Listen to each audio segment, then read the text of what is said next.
Hello, everyone. Welcome to episode 2 of the Mustard Cast, the podcast about the art of storytelling and how it's used across different mediums. I'm Dijon, I'm Amir. and this week is going to be a PlayStation. What's the phrase? I completely lost the phrase. A PlayStation PS5 showcase. Episode. We're going to talk about the PS5 showcase and all the stuff we're excited for. But first, we're going to start off with media we're consuming. You can start. I can start. I don't think I'm consuming anything. Oh, that's not true. What was it? What was it? Hitman, the 2016, 2017 Hitman game. It wasn't a reboot. Technically, it was like a soft reboot because like everything from the previous game still happened, but it's like the first Hitman game in a while. Anyway, I'm playing that.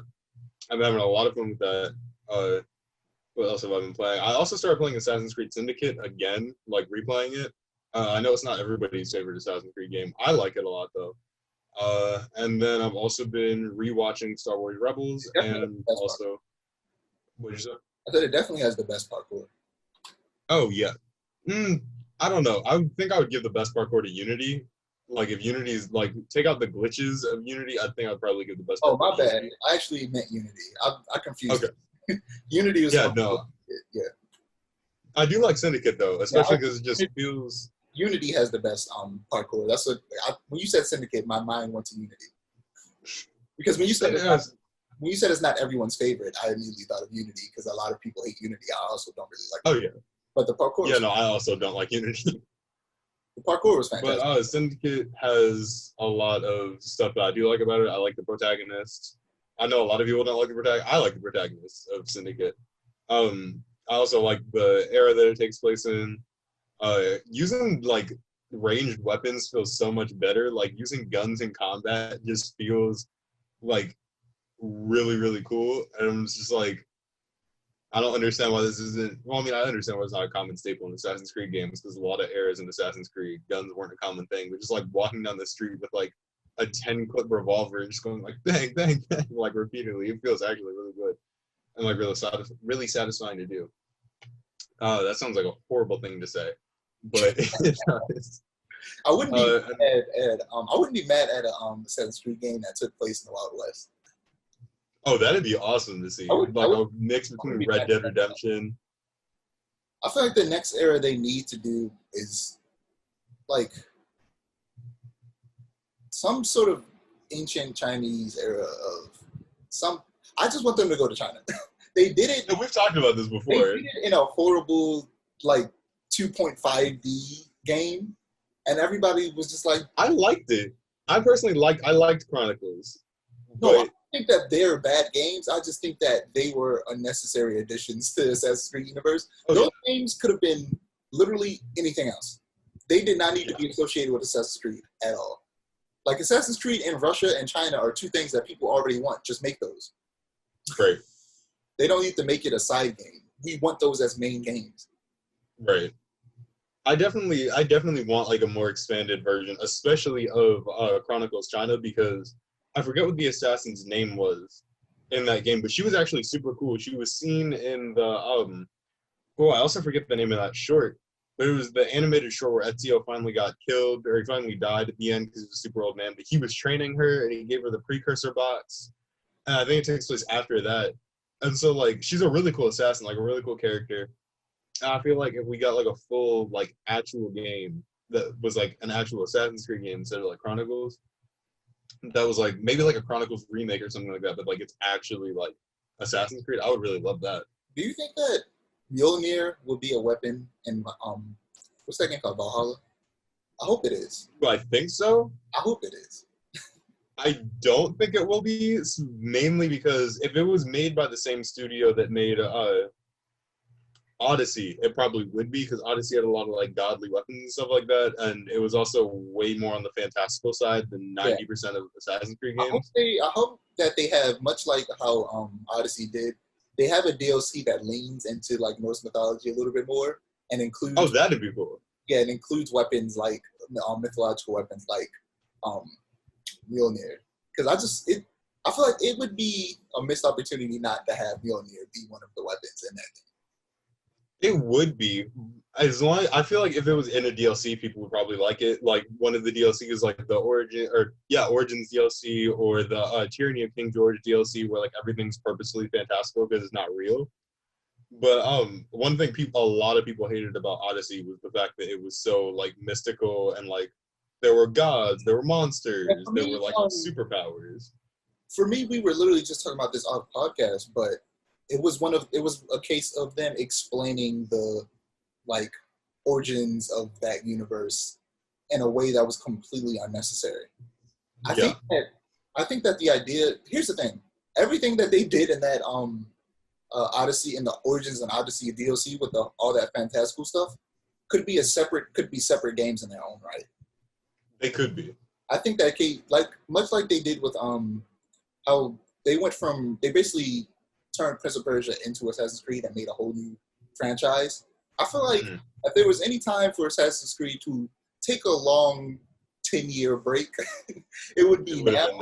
It would be now, and for them to transition to a more fantastical game. They're already technically doing that with Immortals Phoenix Rising. Gods and Monsters. I don't know if you've seen. It's not called Gods and Monsters. They changed the name. The name sucks. Gods and Monsters was much better. But, I mean, Gods and Monsters wasn't that good, but it was better, in my opinion, to Immortals Phoenix Rising. Because that name... that makes no sense. Like, what? Like, just go back to Gods and Monsters. The only part that messes up the title is the Immortals part. If it was just called Phoenix Rising, it wouldn't be bad because the main character's name is Phoenix. So that makes sense. So I have a feeling the Immortals part might be because they might be trying to do a series where it's like different characters or something like that. Probably. Like with Horizon Zero Dawn, the next game isn't called Horizon 2 Dawn or Horizon Zero Dawn 2. It's called Horizon Forbidden West. Okay. Horizon is the name of the series. Zero Dawn was just a subtitle. I feel like if that's the case, they should just do what they were doing with stuff like Prince of Persia and like stuff like that, where like they start off with like, let's say if like they were keeping Gods and Monsters, they would start with like Gods and Monsters, and they'd move it to like Gods and Monsters Quest to Hades or something like that, like underneath it's like the subtitle for the next game, and just like keep doing that. Because Immortals Phoenix Rising is a dumb name. Like it's just so bad. Yeah, you have anything else that you've been watching or playing? Oh yeah, I started to talk about it and then like completely lost track. I'm sorry, it's probably I'm rewatching Star Wars Rebels. I'm rewatching Star Wars: The Clone Wars, and I love both those shows like to death. And I also started watching Once Upon a Time because it's on Disney Plus, and I used to watch it a lot growing up. What were you saying? The ABC show? Yeah, I used to watch that. I used to watch it a lot growing up, and I think I stopped around like season 3. And because of the fact that I used to watch it like when it first came out, I don't remember how old I was. I want to say I was like 8 or 9 when like the show first came out, and I just stopped watching it. So like everything that I've already seen is like basically fresh to me because it's been like so long since I've seen it. I forgot like everything about it. And so I'm like really loving that show. Like the show, at least when it starts, is really clever. I can't really speak much to the later seasons because I've only seen like a few episodes of the later seasons, like when I'd be like getting ready to go to bed and it would be on ABC as I'm like putting stuff together, finishing up homework or something like that. So like I can't really speak to the later seasons yet, but from what I've seen so far, like it seems pretty good. So yeah.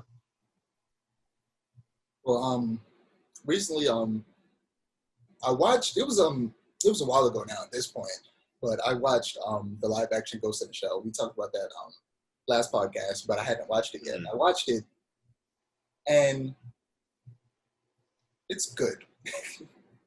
Like it's honestly really good. Okay. And when I learned doing some research and watching videos and reading articles is that the reason the movie seemed like it was bad, despite the fact that a lot of people actually liked it, was because people got outraged about the casting choice, of which they didn't need to be outraged about because they felt like it was whitewashing, which is understandable. When you see like an anime that does take place in Japan and they have a character that's been played by a white woman, you automatically go, why isn't that a Japanese person?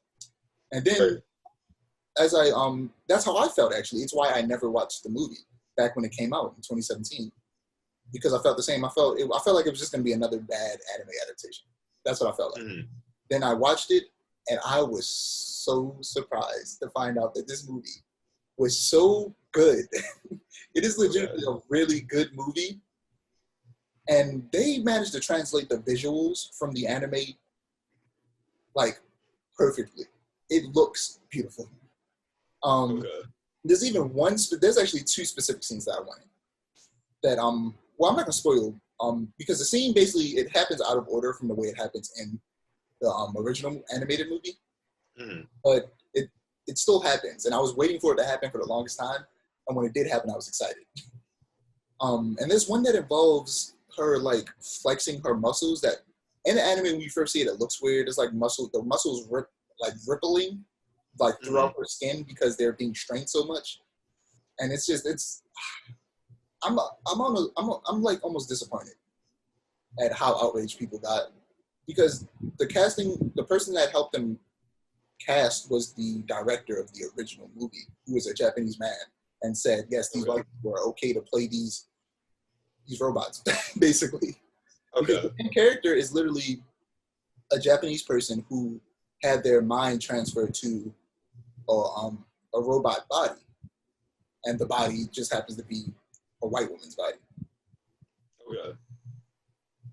And not only did the people who worked on the movie thought that it was okay, but a whole bunch of Japanese people, even though their opinion I take with a grain of salt when it comes to racism, but especially when it comes to racism in America specifically, they're Japanese people are notoriously ignorant when it comes to those things. But like they didn't care. Like to them, it was a non-issue. Right. Here to us, it was a problem, even though it didn't need to be.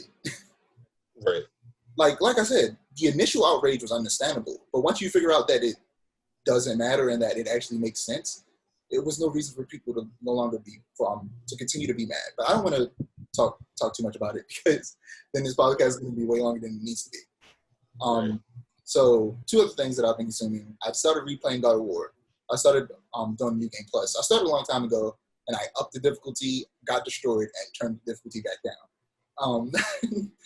And I recently started playing through it, and I've been watching. I finished watching gameplay of a game called Hades, which is basically what is it? A roguelike, which is basically it's like a dungeon crawling.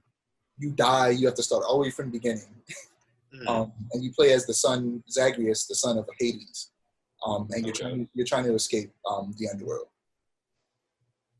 And yeah, it's not my type of game, but it was fun to watch people play it because the art style is beautiful.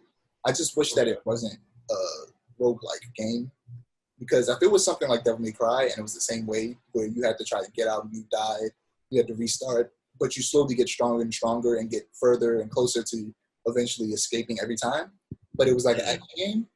Like a traditional action game, I would be fine with it, but I'm not big into roguelikes. But I'm going to end that right there because I feel like I've spent too long talking about what I've been watching, and we need to get into the showcase. Okay. So, I was actually, right as you were talking about, I was actually looking at Hades' game because it's like, this sounds interesting. This actually does look pretty interesting. Yeah, the art style, well, the story, I feel like my favorite part about it was, and the reason I watched gameplay is because the art style is gorgeous. And the interaction between the main character, Zagreus, and the different gods is like the most interesting part of the story. And that's why and after watching it, I was like, this would be great as like an animated series. I would love that. But yeah, the showcase. So we're gonna go in order. We're gonna go in order of the games that were announced. I took a few out because I knew that we wouldn't really talk about it. One of them was the Five Nights at Freddy game. Oh, I would have talked about that. I knew you would talk. I was just like, it's Five Nights at Freddy. And then the other one was Oddworld. I didn't watch the full showcase, honestly. I would come in and out because I was also at work at the same time. I remember them to be like, "Oh, you're on your phone while at work." So I haven't even seen that. So yeah, so I took those two out, but other than that, it's still a lot of games. So yeah, start off with Final Fantasy 16, which I know I'm probably more excited about than you are. But definitely, I'm not a big Final Fantasy fan. I was never a big Final Fantasy fan either. Now, what I like about it is that, and we're going to talk about this more next week, but the story is really dope, and I wish that they have animated movies based off of Final Fantasy 7, and like prequel prequel movies and things like that based around that story. But I feel like if they made animated series that just went through every single game, like every season was like a game, because there's 15 games about to be a 16th game.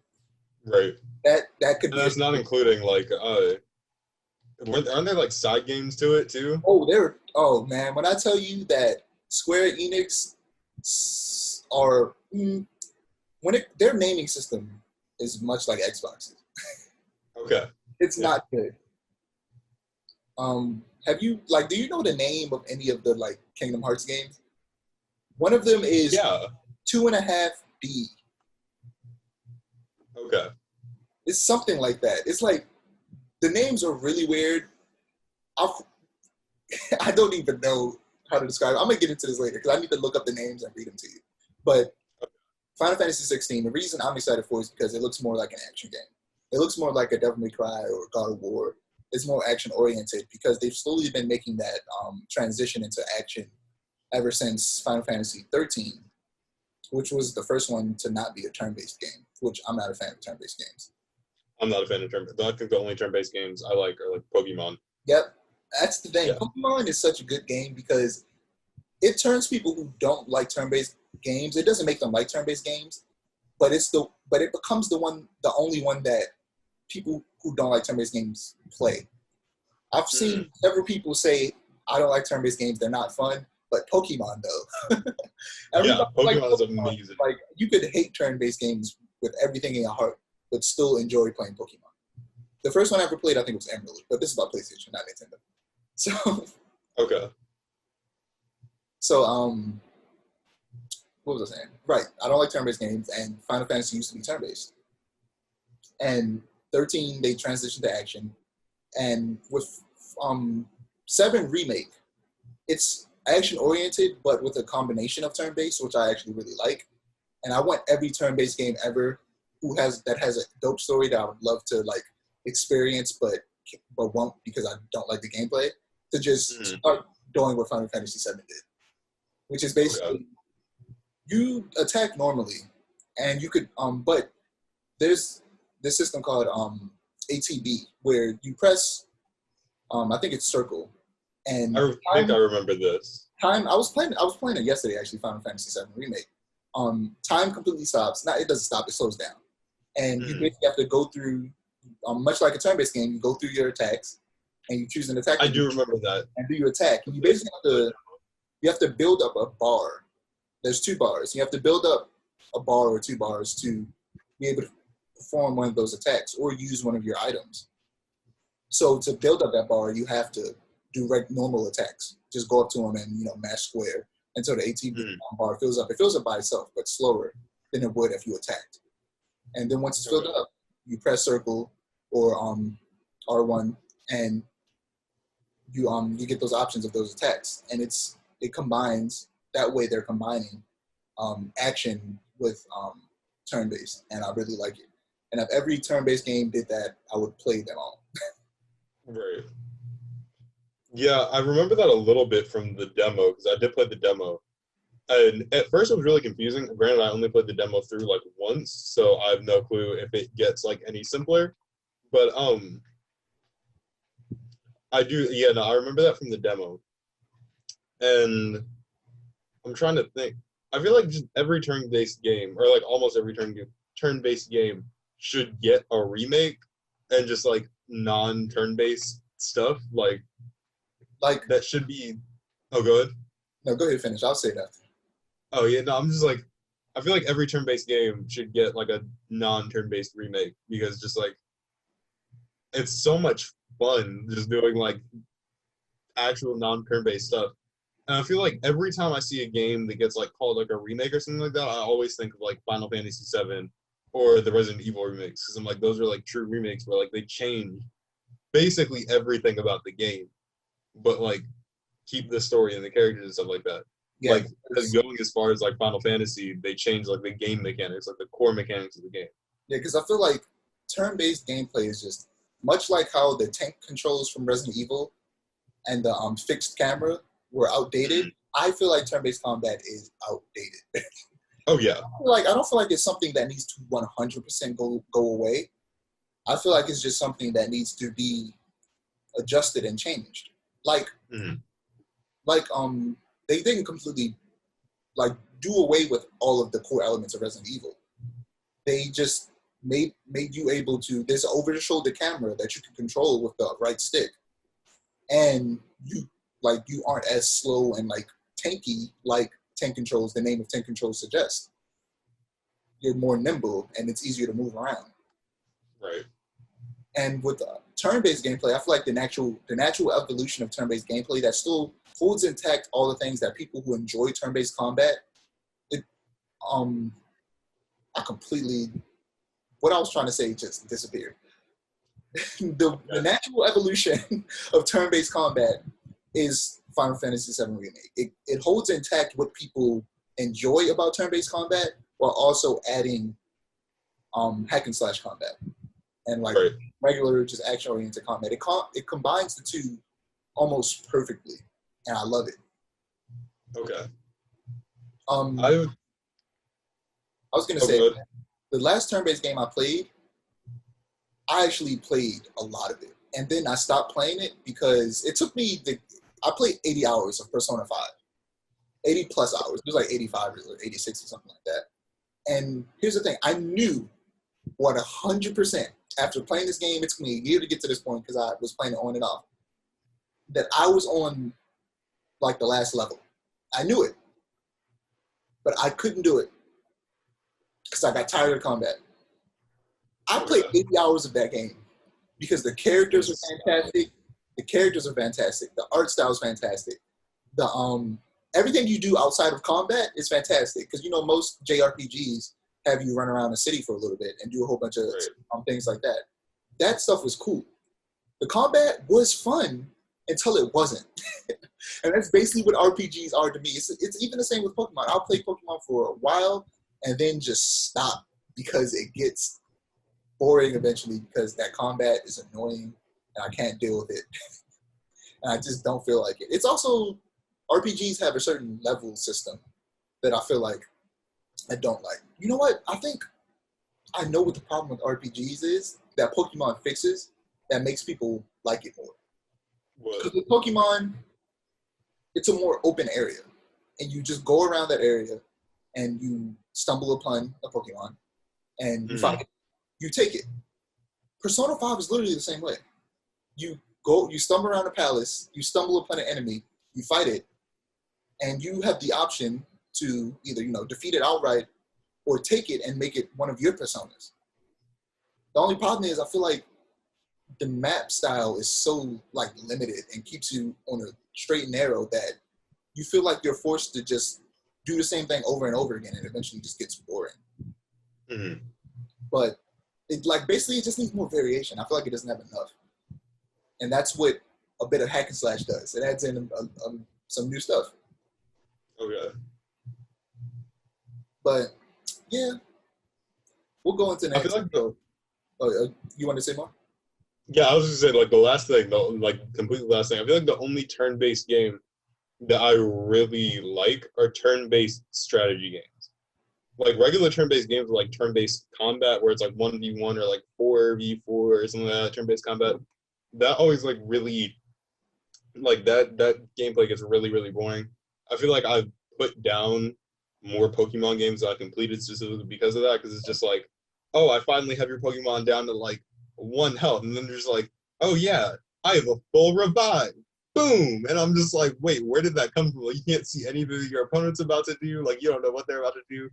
And they're oh yeah, and then I have another 20 of those in my backpack. So every time you get my Pokemon down, and that really annoys me. Turn-based strategy games I like a whole lot more because it's I can see everything you're doing and have to plan accordingly, and you can see everything I'm doing. I have to plan accordingly, knowing that you're seeing what I'm able to see.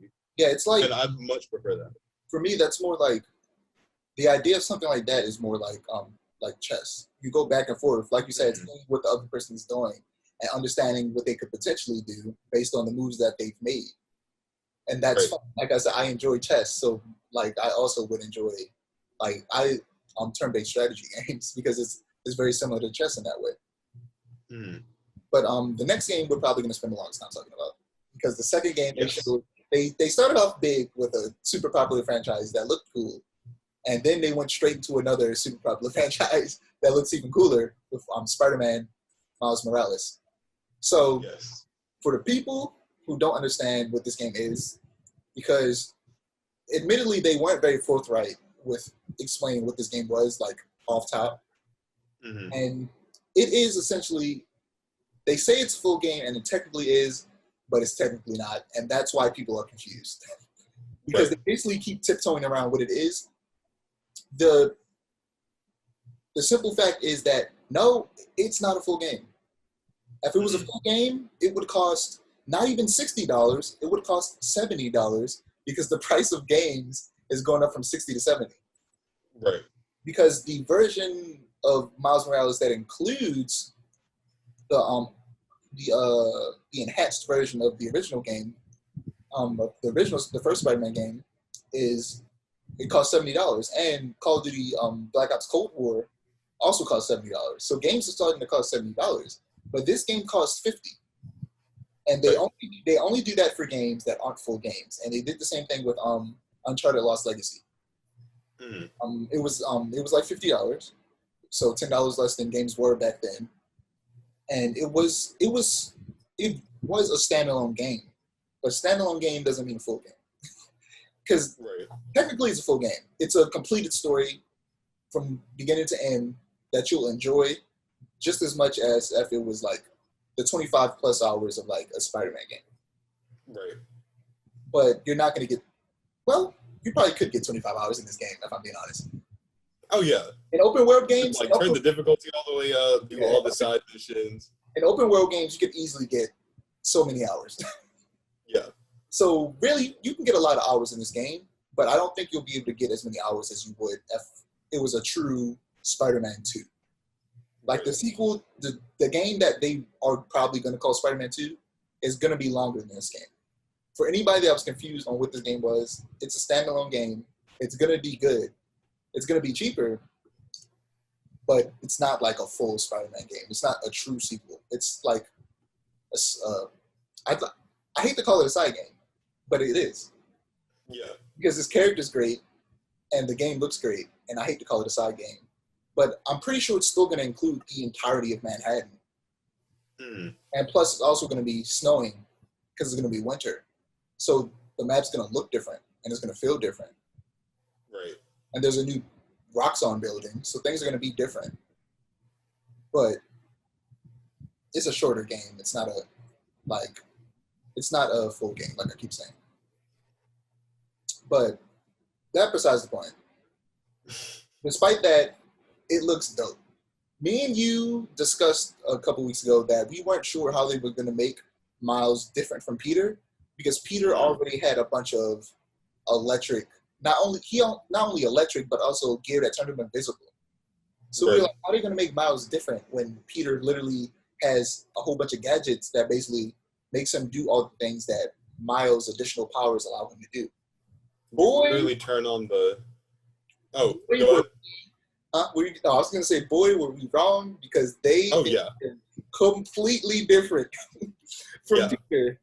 Go ahead, because I know you. I was going to say, like, literally, you turn on the big time suit power, and then you put in your gear system. What is it, like Spider Bro or whatever it is, and you're basically Miles Morales, because you're not invisible with the big time suit power, but you're like much harder to spot in stealth, and then we stop looking for you faster, and then the Spider Bro shoots off electricity, and so like you were basically Miles Morales at that point, because you were able to turn him basically invisible, and then you were able to shoot off electricity. But they really did like completely overhaul everything. Yeah, I wasn't expecting it to be so different. They basically made him like Static Shock if he had Spider-Man powers along with his electromagnetism. Except he doesn't have electromagnetism. It's just bioelectricity that basically is meant to work similar to like a spider's bite. Except that this clearly isn't a spider's bite. He's straight up lifting people into the air using electricity. He's slamming the ground with electricity and pushing people back. He's rushing people with electricity and knocking them off bridges. And obviously he can turn invisible. which turning invisible is always a weird game, a weird ability in action games because it's like, why would I want to be invisible? Like there are stuff. I wonder, you know what? Now that because they've made the combat so different, I wonder if they are going to make the stealth sections better because the stealth sections in Spider-Man, other than the ones that forced you to be stealthy, once you got caught, you were just fighting everybody. Right. You got caught once. There was no like Batman Arkham where you could just zip off and hide again. No, you're caught. You're caught. And you're going to sit there and you're going to fight these people. And even in the stealth mission, Spider-Man, you couldn't even, especially like the, what's the word I'm looking for? The strongholds or like warehouses and stuff like that. Yeah. You couldn't even get past round 2 because you could be doing round 1 entirely stealthy. By the time you clear out everybody for round 1, everybody in round 2 automatically knows where you are. Yeah, I remember when I first figured that out. I was like, really? So you're telling me all this stealth is unnecessary? Right. There's no reason to do it stealth.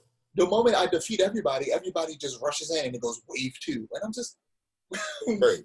What's the point of stealth? I feel like they need to change that. Absolutely. Like, it's allow us to do every mission, though. Spider-Man is one of those characters that his skill set is so suited towards being stealthy that it sucks that you can't really be stealthy. Right. Yeah, it makes no sense for you not to be able to actually stealth the entire time. Like, if a second wave does come in, they should not know where you are. Right. They should just pop in and be like, what happened to everybody? Why is everybody dead? And then start looking for you. Right. Or, it should be like how Bane's henchmen were in Arkham Origins, where they got smarter. That's something they need to do. They need to slowly make that stealth better. Or just get rid of it. Because I don't want them to get rid of it, though, because I like stealth. But yeah, they need to I'm definitely a stealth gamer. Yeah, they need to do like what they did with Arkham. With Arkham, the stealth slowly got better and better. And to the point where the AI themselves got more intelligent. Like we were talking, did we talk about The Last of Us last time and how cool the UI? I don't think we talked about it on stream. I think we were talking about it off stream. We'll talk about that another time because that'll derail this conversation entirely. But we talked about the not UI, the AI, and The Last of Us Part 2 and how they're really intelligent and how they work is basically very similar to how people work in real life. Like if you're hiding in grass, I can see you. Right. You're not really hidden. If I get close enough, I'll be able to see you. And if I stand on top of something, my field of view increases and it's easier for me to see you. They do things like that, but like I said, we'll talk about that another time. Is there anything else you want to say about Spider-Man Miles Morales? A lot of people are thinking that lady was the Tinkerer. I'm not sure if that was. I don't think that's the Tinkerer. I think that's just a random person that's working for the Tinkerer. I think it might be. They might be doing something kind of. I don't know like a good equivalent of it, but it's like it's a bait and switch. Like people are like, "Oh, it's probably going to be the Tinkerer," but the Tinkerer is probably going to be a completely different person. Yeah, I think that's just like one of the Tinkerer's henchmen. I don't think that's the actual Tinkerer. I don't know. Right. Like, it was really weird because everybody off top was like, "That's the Tinkerer," and I was like, "Why do you think that's the Tinkerer?" It doesn't even look like the comic book version of the Tinkerer, and I haven't seen anything where Insomniac was like, "Oh yeah, that's the Tinkerer." A lot of people was like, "Yeah, they're making the Tinkerer girl now," and that's cool. And I was just like, it doesn't even make sense that that's the Tinkerer. The Tinkerer doesn't very often go out and go, "I'm going to go fight Spider-Man myself." He doesn't do that. Right, and it's like if that is Tinkerer, fine. It's not really like I don't have a problem with that. It's just kind of like, why is everyone suddenly assuming that that's the Tinkerer when there's like no real confirmation? Like immediately, everybody was like, "Is that the Tinkerer?" And I was just like, "No." At the end, I'll be surprised if there is because I don't think it is. And like, I'm fine if it is. Don't get me wrong. Like, there's nothing wrong with it being like, okay, cool, fine, it's the Tinkerer. But it's just like, why is everybody automatically assuming that it's the Tinkerer? Is what's getting me kind of confused. Like literally, they just heard the name and then it cut to a cutscene. And the first person they saw that was clearly a villain, they was like, that must be him. Right. And like I said, if it's a girl, that doesn't matter. Like, it doesn't matter what the gender of the Tinkerer is. That doesn't really change the way the character works. Right. It's just like, why is that suddenly just automatically the Tinkerer? Is what like that doesn't make sense to me personally. Yeah. The only last minute things I have to say about Miles Morales, there's a lot that I love about the game. Obviously, Miles Morales, Deshaun knows this personally. but Miles Morales is either my second or third favorite Marvel character, right behind Hawkeye. Like, I love Miles Morales. I've always been like super related to Miles Morales. Like, he was super relatable to me. Like ethnicity, personality, like things that he likes, things he doesn't like. I was always very, very similar to Miles Morales. He's a character very close to my heart. The only real gripe that I have, and Deshaun, I think you already know where I'm going with this, is the game is not set in Brooklyn, and that upsets me to no end because Brooklyn in the Miles Morales comics is just as much of a character as Miles or Gank or his parents. Like, Brooklyn is a character in those comics, and it really makes. I mean, like, I guess from like a game design perspective of this not being as big of a game as Spider-Man was, it makes sense that they didn't add a new borough, but like, yeah, that's what I was gonna say. I think that they will add a couple boroughs to the second game to like expand it a bit, but I think the reason they aren't focusing on where he's from as much, well, I think they probably will a little bit, but is because it would probably involve them like having to put more into like the environment that would like be too much for them to do with the technology that they have.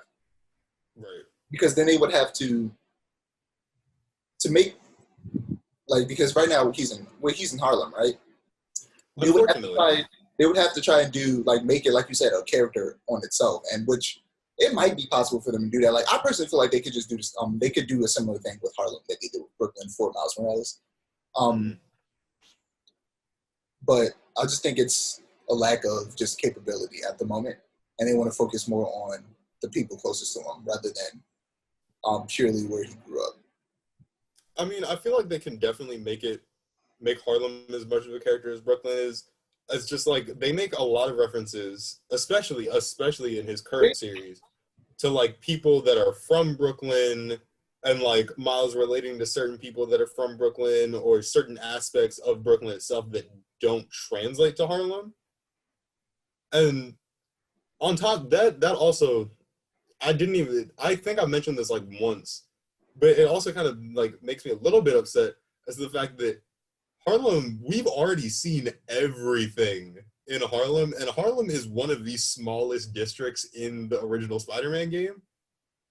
And so I'm just like, at the very least, you could have made it a bigger like area. Like, you could have made it like Lower Manhattan or something like that. But like, did they say that Harlem is?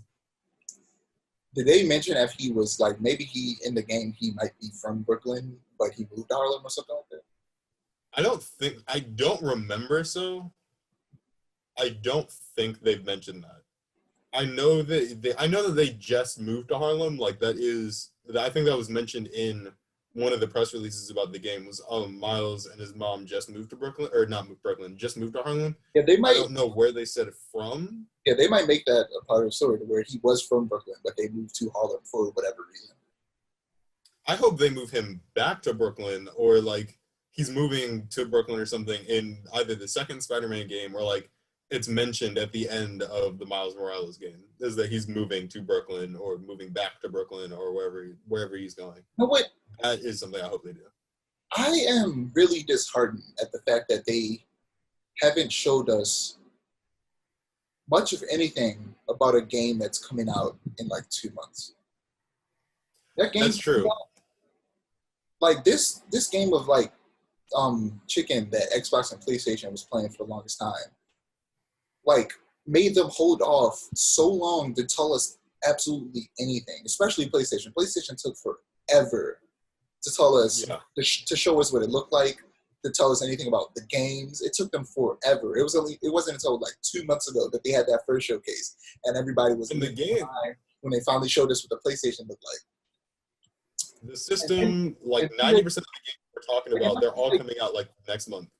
I wasn't the only person, and like I said, I didn't say this on the podcast, but I told you I watched like a lot of people like react to the showcase, like the entire showcase. So I've rewatched that showcase like a good 5 times at this point, probably 7. And I know people got upset. Because I watched them get upset when it cut from Genki and Miles walking down the street to one of the creative directors talking, and everybody was just like, "Get him out of my face! I don't care." Yeah. You go from this Asian dude and this black guy to this white dude telling us about this story. I don't care about this man pronouncing Harlem wrong. I want to see gameplay. Everything he said, and it's weird because everything he said out of his mouth, they could have just showed us. That's exactly what they were doing. They were stopping. He started to describe the moments leading up to the cutscene that happened that went into the gameplay. And I was like, why didn't you just show us? The game is coming out in a few months. There was absolutely no way you don't have this scene finished and ready to show us. And if you don't, I'm concerned. Right. And it's not even that. We didn't even need to describe. We didn't even need to really see it because context clues kind of indicate that that's what's going on. Like, context clues kind of fill in the gap. At least in my mind, it's just kind of like... Yeah, if they wanted to let us know that Rock... That's the thing. What he was talking about, he mentioned Roxanne and the Tinkerer. You know, they probably added him there just to mention the fact that his mother is running for election, Roxanne is in New York now, and the Tinkerer is the main villain. And the problem with that was they already mentioned his mom was a politician in that little walk. They didn't just mention it, they showed it. They showed it and had people in the background speak about it, and then have Miles and Genki talk about it. And then when they reached the end of that block party, they looked up and saw the Roxanne building. And I'm like, bro, you literally, this is how you tell a story. Right. You don't have to literally verbally out your mouth tell us. You were already showing us what this game was. His mother's running for office. Roxanne's there. And then you could have had somebody mention the Tinkerer within that cutscene or gameplay section. And then we would have went, oh, so Tinkerer's the villain. But no, they cut to some random dude. Not random dude. He worked on the game. I appreciate that. But some random dude from the audience. Come up here real quick. Yeah, like, I appreciate him, working on this game. I'm happy that this game is happening. But we didn't need to see this man's face. Because majority of that that showcase, they purposely went out their way to show gameplay. And not have people talking. I think the only time I had people talking was in a section that you did not see, which was the Oddworld part, and Call of Duty Cold War, and Miles Morales, and then at the very end when the CEO was talking about the price right after they revealed the price, and before they revealed another game that we'll talk about later. That was the only time that they showed people. But the one time they did show people was unnecessary. Show us gameplay. Yeah, no, it was very out of place. This game is coming out really soon. Show us more. It's about to be October in like 3-4 days. So like literally 3-4 days from now, it'll be a month and the game will be out. I think we're running into a problem of, I feel like PlayStation, they aren't learning from their mistakes, because this is what happened with the PS3. Because you didn't know that the PS3, when it released, cost $600. You were surprised when you heard that. The reason because I had an Xbox 360. Yeah, the reason that happened was, one, it was actually really expensive to make, but also they got overconfident because they destroyed in that generation with the original Xbox, the PlayStation 2, and the GameCube. They destroyed that generation. They were on top. They were doing good, because the PlayStation 2 to this day is like one of the most, not only one of the most popular game systems of all time. It's one of the most I can't even remember the phrase. It has sold the most, basically. It's one of the most best-selling. The best-selling. There you go. It took me a while to figure it out. It's one of the best-selling consoles of all time.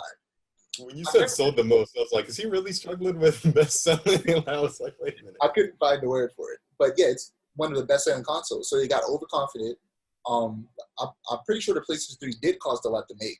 But at the very least, and then this was back in 2005 that the PS3 came out. So $600 was way more than $600. Yeah. Back then, I can only guess how much $600 was worth. Probably like $1,000. I don't know. Right. I'm pretty sure it was expensive. And then, I think 2007, they released a better version of it that was cheaper. And that's the version I eventually got in 2010 when I got my PS3. My PS3. Okay. And now I feel like they're doing that again. They're getting overconfident. They felt like they had the lead because the PlayStation 5, again, blew Xbox out of the water. So, PlayStation 4. blew Xbox out of the water because Xbox messed up at the beginning, much like PlayStation messed up at the beginning of their release of the PS3. Right. And they're showing us less because they know they already have us. Right. They know that we're already sold on it. They know that we already want it, so they feel like that they could get away with showing us less. Right. And I disagree greatly. The sad thing is they're right to an extent because Xbox has absolutely nothing to offer me. They have nothing that makes me go, PlayStation is playing coy with us. I'm going to go to the other side. I don't want to. Right. The other side isn't so good. It's not bad. Like, we can talk about that another time. Xbox isn't bad by any means. It's just PlayStation offers me way more. Right. PlayStation is better exclusives. Most of my friends are on PlayStation. Like, yeah. They're taking advantage of us because they know we'll already get it. They feel like they can get away with not showing us anything and just releasing it, and we'll all go and pay $500, $400 for it, and that sucks. But anyway, we're gonna move on because now we're talking trash about PlayStation because as much as we love them, they be trash sometimes, and we're gonna get into that later also because you already know what we're gonna talk about. But so next game is Hogwarts Legacy. The reason I want to talk about that one specifically is one. Well, go ahead. I actually want to hear you because I talk a lot, so I'm gonna let you. Well, this is going to be my I thought I was going to talk a lot more about Spider-Man. This is definitely, like, if I'm going to talk a lot about anything on this list, it might be this one, because I have a lot of history with Harry Potter as a franchise, but I also have a lot of conflicting emotions. I'll get into that. So, when I was in elementary school, all of the kids that I wanted to be friends with were huge Harry Potter nerds. My mother did not let me read Harry Potter. She did not let me watch Harry Potter because I was super young and she was afraid that I would have nightmares and start waking her up in the middle of the night about, like, stuff that I was scared of. So I snuck and read the books and watched all the movies, and I fell in love with Harry Potter. And sure enough, it was how I became friends with a lot of different people that I wanted to be friends with, was Harry Potter. I still have a lot of strong feelings for Harry Potter. I love Harry Potter as a franchise. Like, it's great. I do love Harry Potter. J.K. Rowling is such a... I really don't know how... I try to see the best in everyone. I don't know another way to describe J.K. Rowling other than to say that she's a bad person. Your screen got dark again. Yeah, the light, the window, like, the blinds are open. I can't really close them because there's, like, something in the window. So, yeah, I'm sorry about that. The light fluctuation. I'll deal with it eventually. But J.K. Rowling is a bad person. There's no real other way to cut it. Yeah. She's very transphobic. I believe she's made some homophobic comments. As someone that has LGBT and trans friends and family members, I always take those types of comments to heart. Yeah, I take those kinds of comments to heart, and I take personal offense to those every single time that I hear or see them. I want Harry Potter Legacy or Hogwarts Legacy so bad, but I'm conflicted because I cannot support J.K. Rowling. And here's the thing. Here's how I feel about it. I hate this situation as well. I hate it so much because while my history of Harry Potter isn't as deep as yours, I also really, really, really like Harry Potter. I have those movies on DVD right up there, every single one of them, because I love those movies and they're really good. And that universe is just, it's great. I would say it's on par with Star Wars, what they can do with it. There's so much that they can do with it that I feel like they just refuse to do, which we'll get more to that a little bit later. But right now, speaking on JK, I feel like it's hard to, like, separate. In this case, it's hard to separate the artist from the art because she's trying to make money from this. Right. He's going to make, even though they've said it several times, pointing out J.K. Rowling she had absolutely nothing to do with the creation of this game, which, like the direct creation of the game. She didn't, give them any ideas for what the story should be like or anything like that. It was purely just the development team. But she's still going to profit off. Still going to make profit from it. And a solution to people who love Harry Potter but feel weird about giving J.K. money to some people was, however much that game costs and however much money you continue to put it into it, if there's like microtransactions, something like that, take that same amount of money and give it to a trans charity. Ooh, I hadn't thought about that. Like, it's gonna double your expenses, but it'll do the opposite of what she wants you to do. Right. So it'll spite her and kind of, I guess, I feel like this is bad to say, but like ease your soul, like make you feel like you can enjoy this game without having that nagging thought in the back of your head about how horrible of a person J.K. Rowling has turned out to be. Okay. Because I It's know, actually a very good idea. because I have a friend, my friend Joshua. He also loves Harry Potter. He isn't like that deep into the lore. He just, like me, really enjoys those movies. And when he, I actually called him on the phone and rewatched the showcase with him. It was the same day it came out. He didn't watch it because he was watching football. So we started watching the showcase together. And when Harry Potter showed up, he got so excited. Okay. He was so happy for that game. And for people like that who really enjoy this franchise, I want them to still be able to play this game without basically just play it without thinking about JK. Which, well, that's possible. You can't do anything Harry Potter and not think about JK and how horrible she is. Right. But basically, play it with a clear conscience by also supporting a charity. Okay. Because I want people to be able to enjoy this game without feeling bad about it. Because it's legitimately, she's a bad person, but this universe she created is dope. Right. So, and I feel like it's so much easier to separate the art from the artist if we were talking about, like, I think, I might have told you about this before, like off stream, maybe like 2 weeks ago when we were first starting the podcast, is that I am a huge fan of cosmic horror. I'm a huge fan of Lovecraftian horror. I'm a huge fan of the works of H.P. Lovecraft.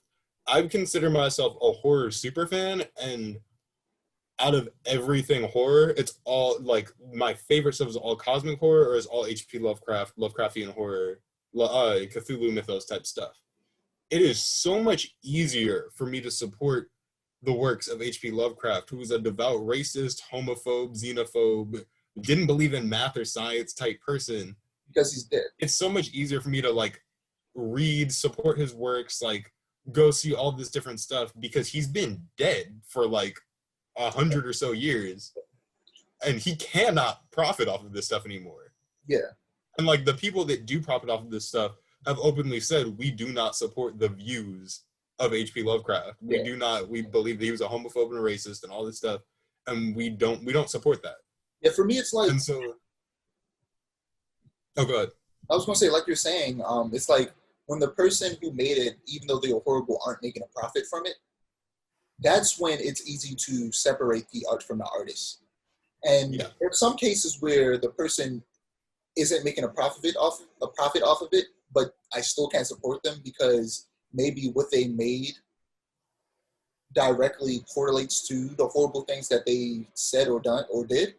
And for me, an example of that is R. Kelly. He made, when I was younger, music that I listened to all the time, my family listened to all the time. He made some good music. It's really good. And every now and again, I find myself beginning in my brain and then out loud beginning to saying the remix to Ignition, because that song is fantastic. But then I immediately go, no,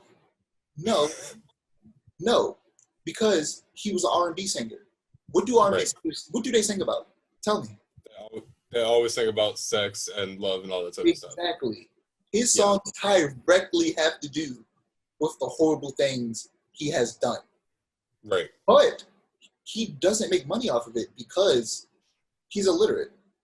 And he signed a contract that kept him from making money off of a lot of the things that he honestly should have been making a lot of money off of. But despite that, I still can't bring myself to listen to his music anymore or sing it, or sing any of it. Not even I Believe I Can Fly, none of it. Because I know for a fact that a lot of the music he made is actually talking about the horrible things that he did. So I can't bring myself to enjoy it anymore. But with cases like this where they're making profit off of it, it makes you not want to support it anymore. Absolutely. But like I said, I feel like if anybody still wants to play this game or enjoy anything within the Harry Potter universe, I feel like the best way to do that is to take the amount of money that you spent on that thing and also donate it to a charity. Right. I think I might not. Well, of course, I'm still going to donate to like charities and stuff like that, but I might not actually buy it like directly from someone that's going to like, or directly from like GameStop or like the PlayStation Store or something like that. I was talking to my friend Z about this. I think I might just buy it like used on launch day from like eBay or something like that, like from somebody that bought it on launch day. I'm gonna just buy it from them because I'd rather it profit somebody else than profit J.K. Rowling. Like, even if I give money to a trans charity, I still like I understand what you're saying and everything, and of course I agree with it too. But it's just like it still feels icky to give her any type of money, even if I'm giving the equal amount of money to like the exact thing that she opposes. You know what I mean? Yeah. Like that just feels weird. For me, I'm interested in the universe, but I'm not that interested in that game. So for me, I have the same moral dilemma of I don't want to give her any money whatsoever. So the fact that I'm already not interested in this game is just like that's easy for you. I'm not going to give her money because I don't care about this game. Right. Yeah, no, this is about as conflicting for me.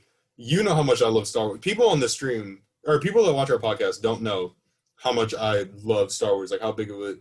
We do plan a Star Wars episode. I think that day I'll really go in depth about like how much Star Wars means to me, like what Star Wars really means to me. It means, as much as Harry Potter means to me, Star Wars means more to, like, leaps and bounds more to me than Harry Potter does. And when we get to the Star Wars episode, we can talk about that. But if this, to me, is like, if George Lucas, even though he doesn't make profit off Star Wars anymore, but it's like, if he was still in charge of Lucasfilm and stuff like that, if he was like such a horrible person, and they started like releasing all new Star Wars movies, a new Star Wars TV shows, and games, and merchandise, and like all this stuff. Like this is all stuff that I really, really want to get.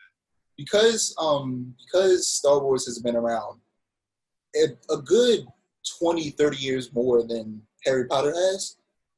I feel like it has, and because he has sold several rights at this point, because it has become so distanced from just being a George Lucas creation, even if he turned out to be an evil man, it's all not. He's a great person. Yeah, he's a great person. First off, I would like to say that he's not racist, nothing like that. We're just using this as an example. We are not accusing him of anything. We're just using an example of another big franchise that we love. And if hypothetically he turned out to be a horrible person, the franchise is already so distanced from him that supporting it would no longer matter. It wouldn't matter. You wouldn't feel like it's directly going to help him out, or you wouldn't really feel opposed to it because it's so distant from him. And what I want J.K. Rowling, as much as I hate to compliment her, was smart enough that basically everything Harry Potter, like even socks, like Harry Potter socks, she'll still get profit off of. Like, we've gone way off base from the game itself, which we have. Before we even get to what we actually saw in the trailer, I wanted to say that I feel like a big opportunity that they miss and that they don't do within the Harry Potter franchise is I love, I forget how long ago, maybe a year or two ago, I went to the Pottermore website and read up on all of the other wizarding schools.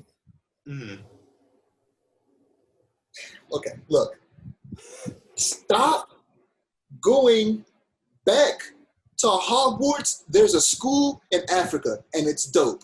There's one in Japan. There's one in Brazil. There's one supposedly in Australia because I think there's like 2 or 3 that we don't know where they are. But there's one in America, there's one in Africa, and there's one in Brazil and one in Japan. And those are the 4 schools that I want them to explore more than anything else. Number 1, the one in Africa. Number 2, the one in Japan. Number 3, the one in Brazil. And then the one in America. Stop going back to Hogwarts.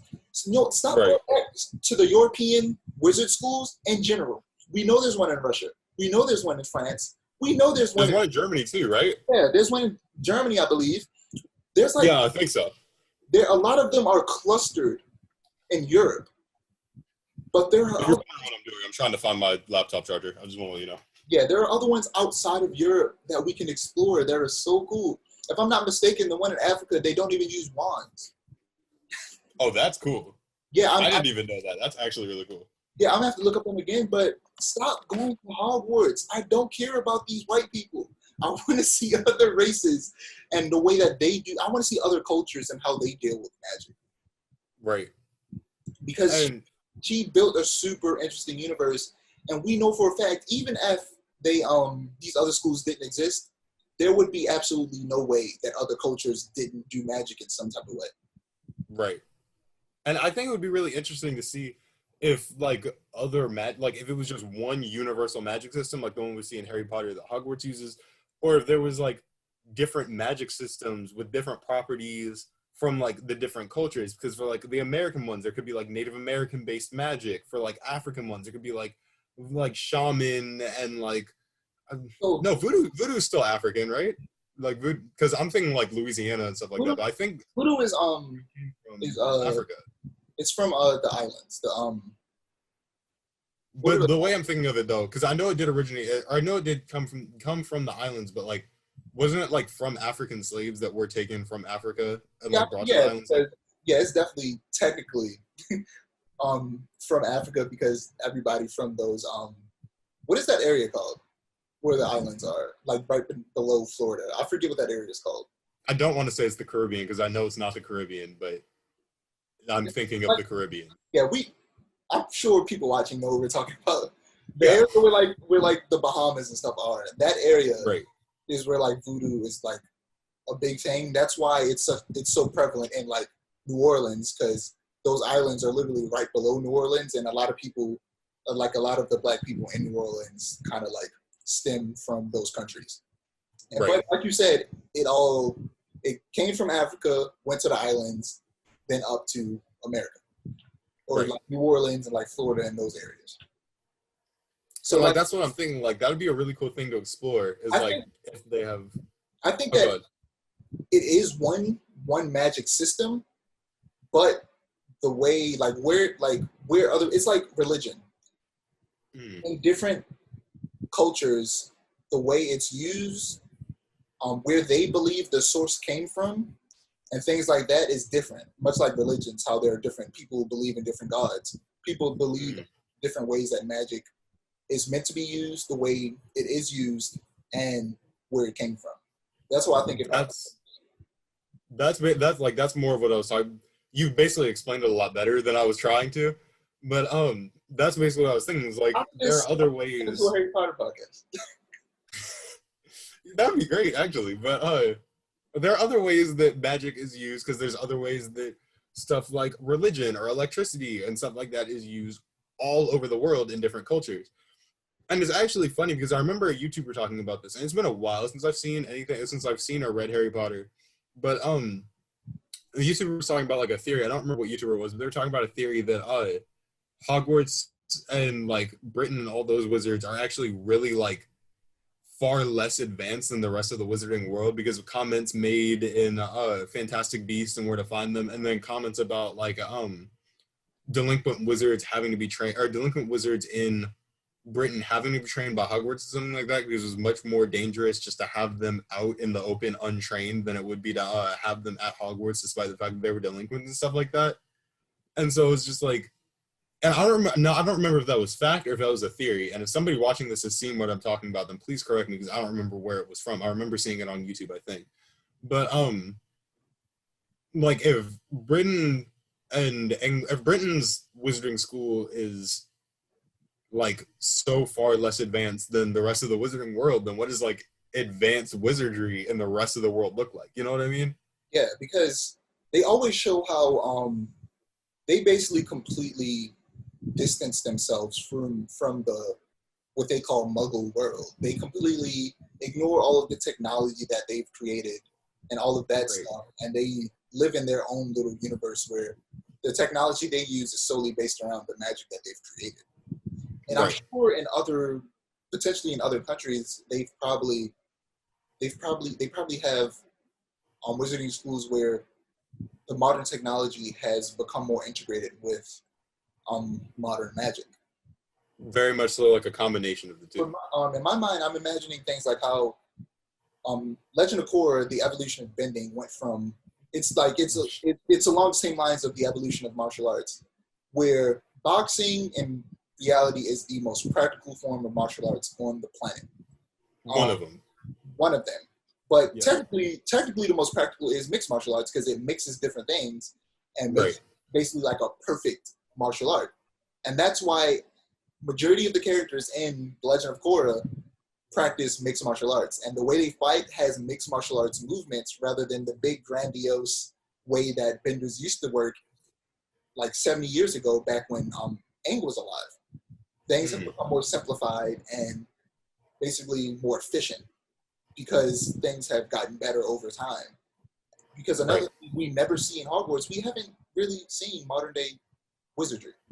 And that's the thing, is that Harry Potter takes place in the 90s. Yeah, it takes place in, is it the 90s or the 80s? It's the 90s. Okay. I think it might have started in like 88 or 89, but I know that it like Goblet of Fire, Order of the Phoenix, like all the way up to like Deathly Hallows takes place in the 90s.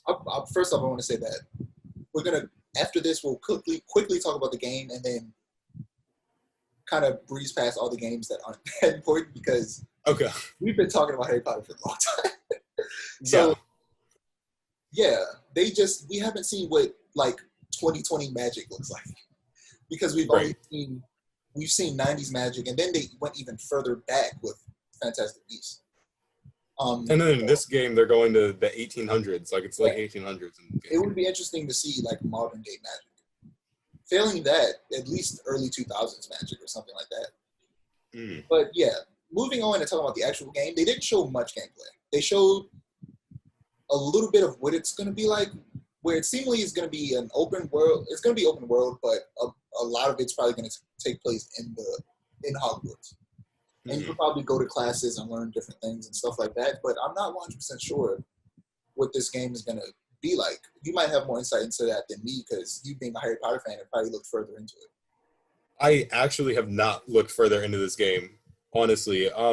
There's actually not a lot of information from what I can find because when the PS5 showcase first came out, I did do a bit of research with the game. The main reason I haven't done a lot of research with the game is college, studying, personal life, and then just other games that did interest me more. But from what I can find, there's not a lot of information about this game, like, at all. Like, whatsoever, there's not much info about this game.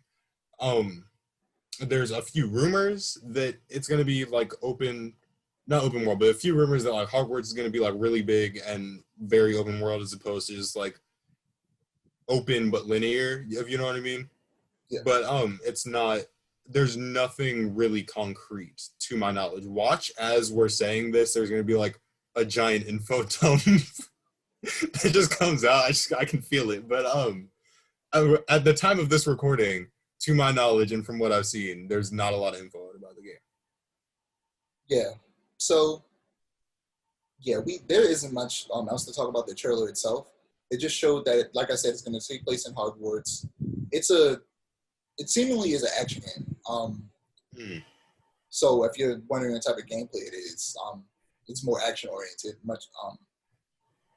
And other than that, it's open world, but you also have Hogwarts. That's all we know. So the next game that they showed in the showcase was Call of Duty Black Ops Cold War.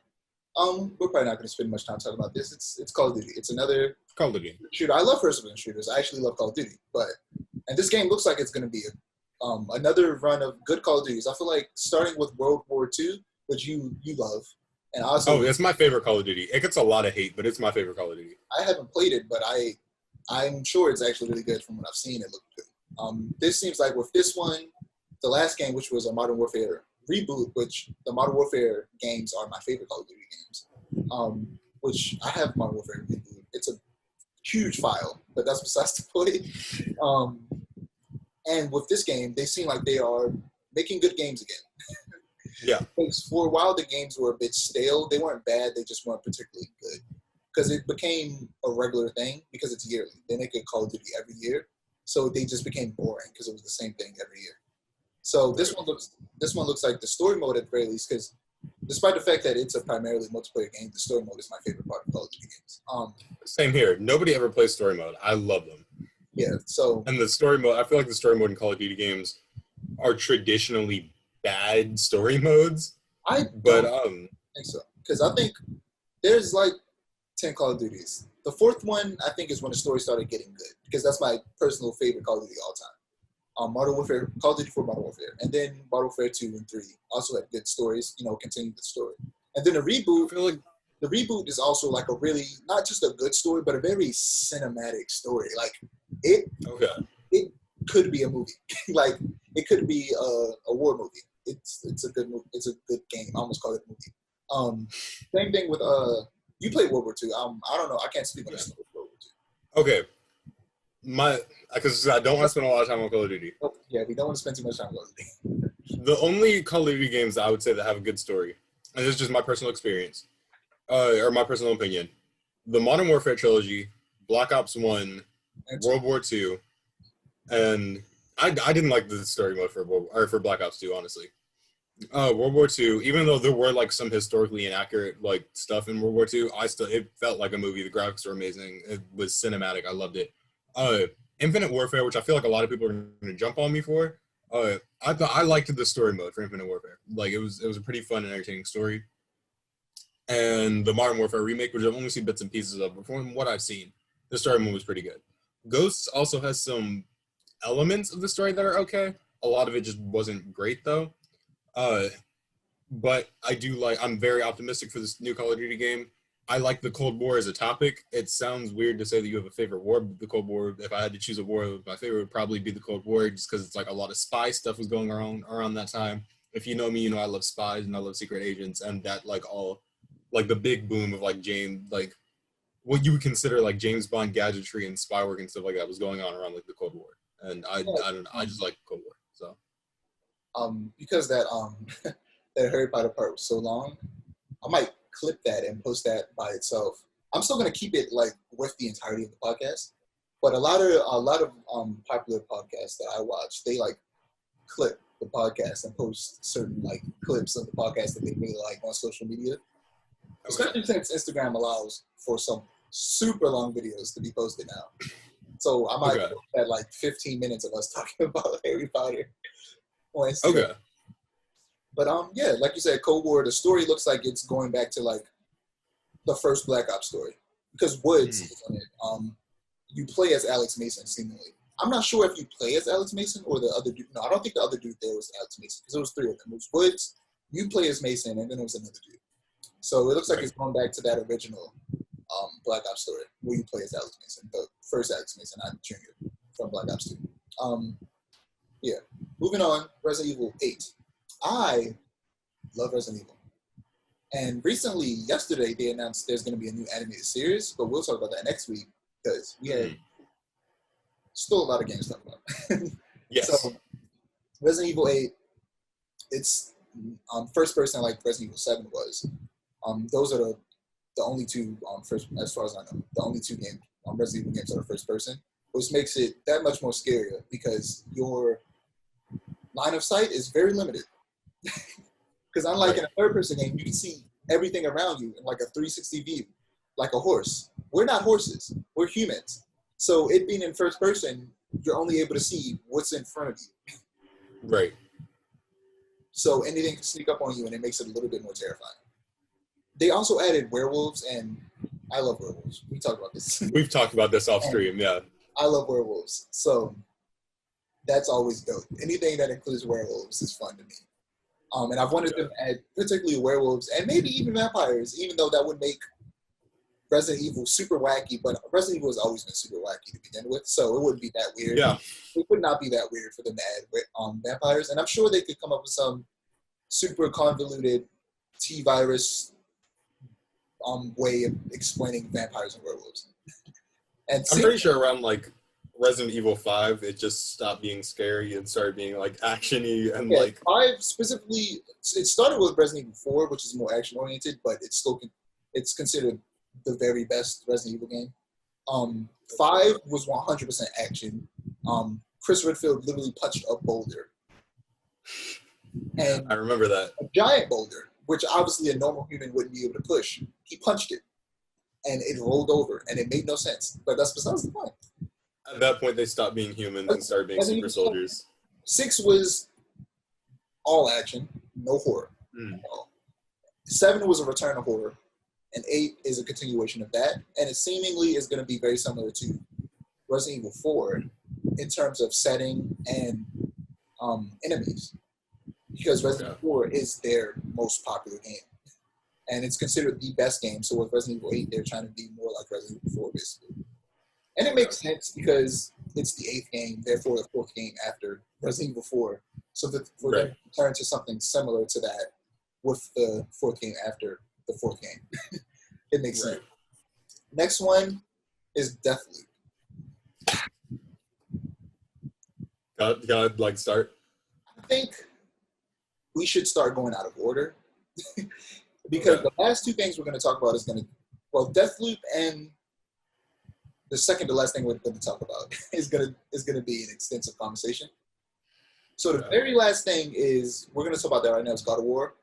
It was announced. That's about it. There's nothing more else. There's nothing more to say because that's all that happened. They just announced it. And if we want to talk about God of War, we can talk about it in another podcast because we'll just end up talking about the first game if we start talking more in depth about Ragnarok because they literally showed us nothing but a logo and the title. The one after Deathloop is Devil May Cry 5 Special Edition, which they add a new playable character, new game modes, and an extra difficulty. And also, they're releasing an enhanced version of Devil May Cry. Well, Special Edition includes the original story, also enhanced, along with the DLC Virgil story. So they basically add ray tracing, and it looks beautiful. So, because that game already looked really good. Because the first 4 Devil May Cry games was in more of a like 3D anime kind of style. Like they were very like anime type faces. And then with Devil May Cry 5, they completely switched to mocap. Like the characters look like real people, and they're modeled after like a real model's face. And they managed to do it really, really good. Like surprisingly good. I'm now at this point prefer the way it looks now than the way it used to. Because I thought at first that they were going to do what they did with Final Fantasy VII, which is basically take that anime style and just make it really pretty and more like high res. But instead of doing that, they completely went over to realistic models, mostly because the engine that they used to make the game was the same engine that they used to make Resident Evil 7, which was their like most recent engine. So because that engine is based around real models, they continue to do that. So yeah, Devil May Cry 5 Special Edition looks great. I'm probably gonna get that eventually. Not when it releases, because it releases when the PlayStation 5 releases. But I'm probably not gonna get it immediately, but I'm definitely gonna get it eventually because I want to play as Virgil. He's probably my favorite Devil May Cry character. Virgil's one of my favorite video game characters. I'm not a big Devil May Cry fan, but I'm a huge Virgil fan. So, yeah. So you might want Special Edition because you can play as Virgil. The last one we're going to talk about before we get to Deathloop, and the last thing that's going to take a while to speak about is Demon Souls.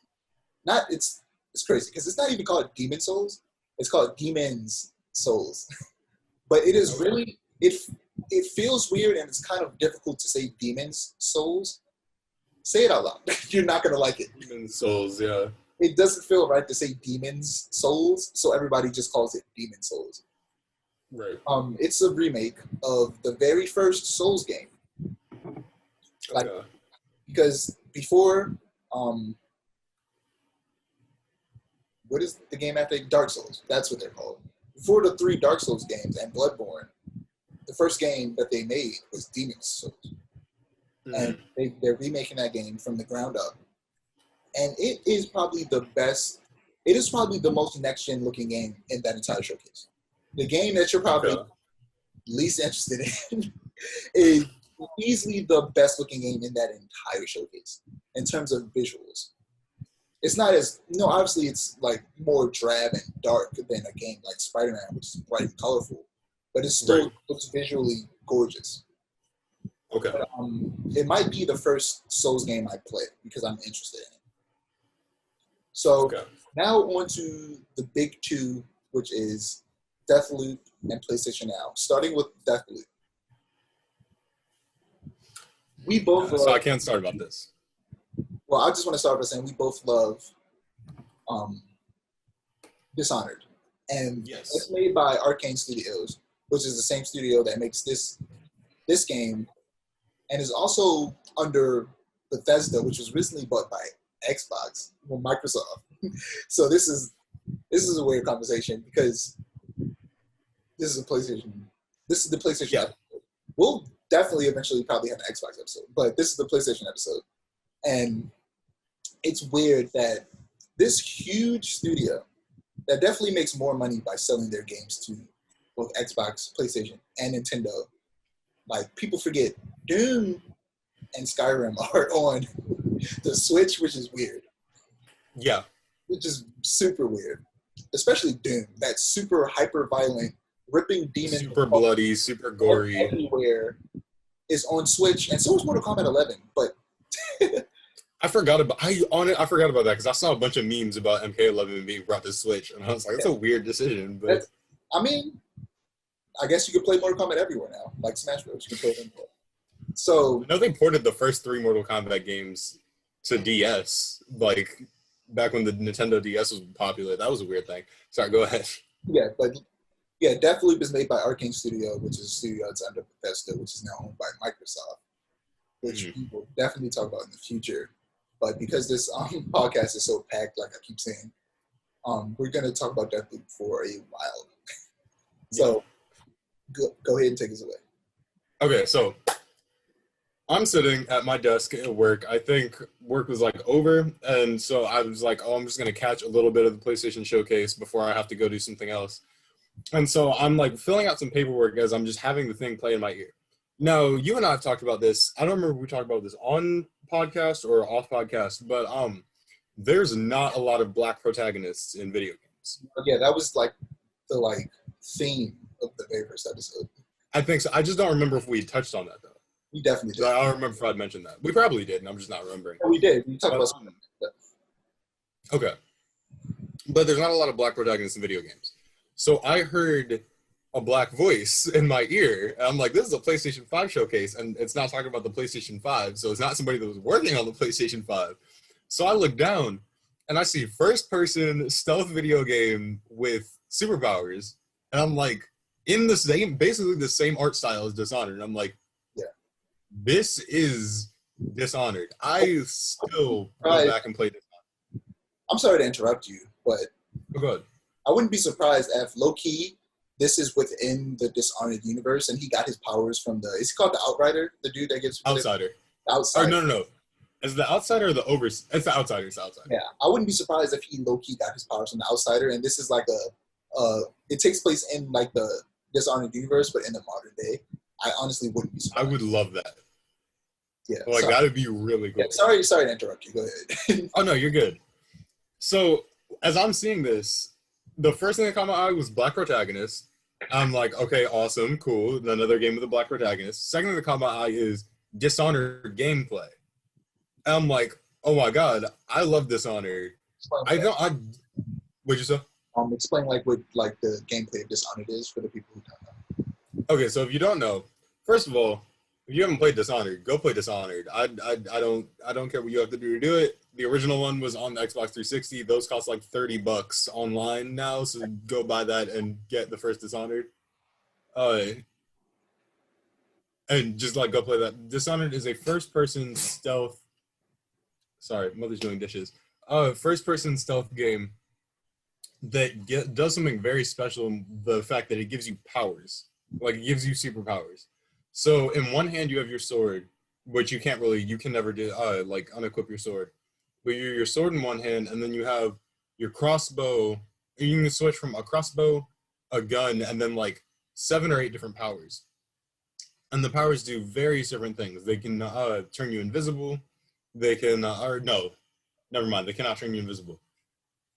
You have wind powers. You can how great that game would have been if you could turn invisible. That game would have been too easy if you could turn invisible at that point. Honest to God, if you could turn invisible, that would have been too easy. I'm for some reason I'm remembering something where you could turn invisible. I might be thinking of a thief game or something like that. But you can summon a rat plague because the game takes place during like the 1800s in a city where there's like a huge rat plague. But you can summon rats or plague rats to fight your enemies for you. You can teleport across certain distances. You can see enemies through walls. I'm trying to remember what the other powers are. I don't use a lot of powers. I usually mainly use dark vision, which is where you can see other people through walls, and teleport. You can slow and or freeze time. I do use that ability a lot. Although, like, to get enough things that you can buy the power with, it does take you a while. Like, you usually don't get it till like near the end of the game. I think that's enough powers. I think those are all the. I think I could be blanking on some. If I am, then it's just because it's been a while. Yeah, essentially, Deathloop has a lot of those powers. I feel like a power that it adds that Dishonored doesn't have is the ability to like kind of like force push people and like lift them into the air and throw them around. I don't know. If I feel like Dishonored 2 probably has that ability. I haven't. It's been a very long time since I played Dishonored 2, and I didn't play as Emily. I played as Corvo. Yeah, I played. So I had the same powers. I played through the entire game twice. I played first as Emily because she was new and different and cool, and then I played it again as Corvo.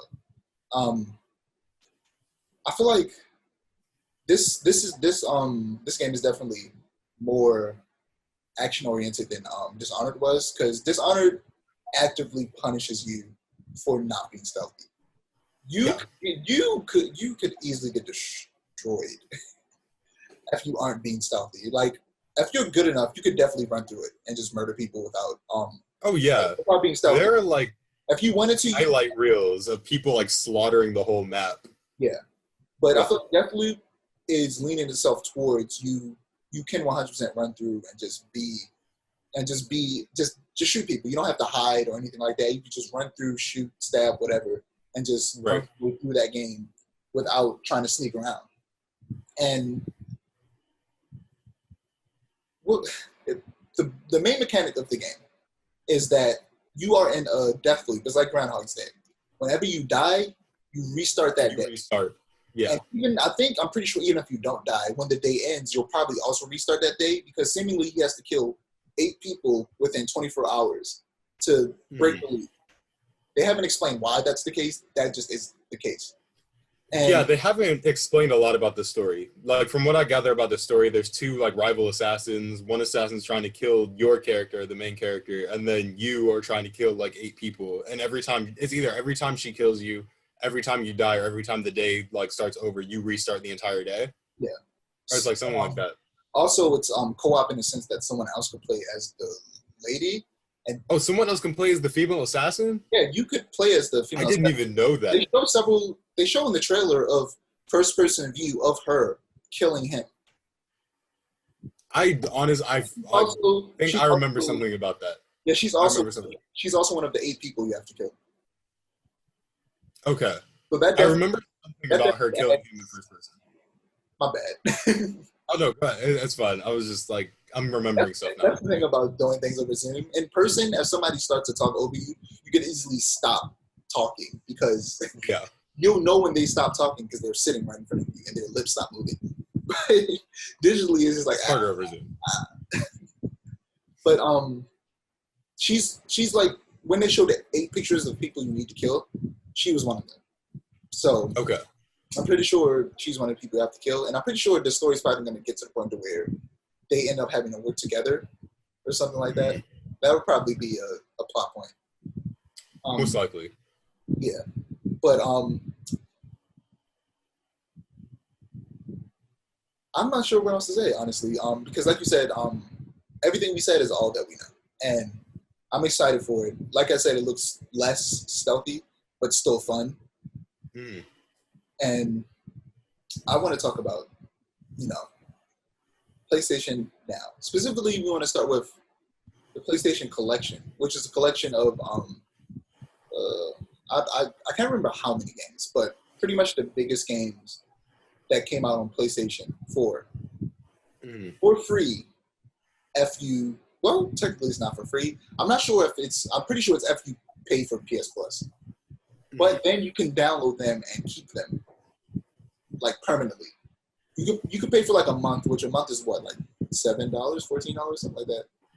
I think a month is like $10. Yeah, I so have no idea because I've had 2 years of PlayStation Plus since like yeah, forever ago. like to pay for like a year or something, like isn't it like 60 or something? A year is $60. Yeah, so you could pay for the year for $60, or you could pay for a month for like $10, and you could download all of those games on your PlayStation 5. And after a month, you cancel the subscription, but you still have 10 games that will definitely last you a couple months. Right. One of which I think might have been Dishonored, actually. One of them was God of War. One of them was Spider-Man. I actually need to look at the list. Of all the things I put on this list of things we need to talk about, the one thing I didn't have was that list for some reason. Okay. Okay, so I'm going to look up the list real quick so I can be 100% sure what those games are going to be.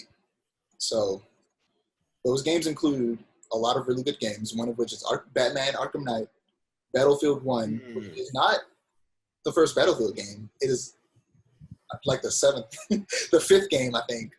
I think it's the fifth.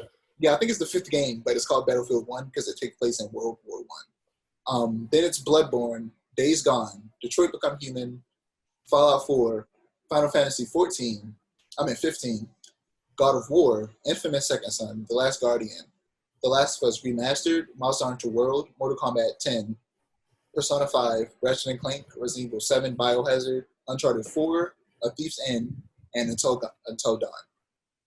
Okay, real quick. So this literally, mentioned 3 of those games are in my top 10 of all time.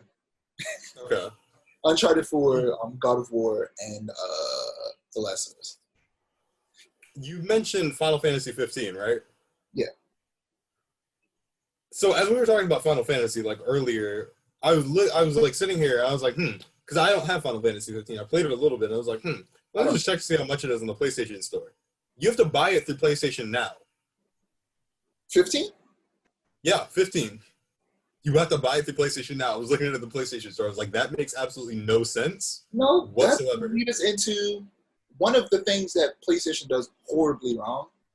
That one little change, though it wouldn't even really lose them money as much as it would make them more money, because more people would then want a PlayStation because they would have access to so many really good games, which is integrate PlayStation Now into PlayStation Plus. And for those who don't know what PlayStation Now is, it's essentially a streaming service that you can pay for, where you get tons of PlayStation 3, 2, and 1 games that you can play then on the PlayStation 4.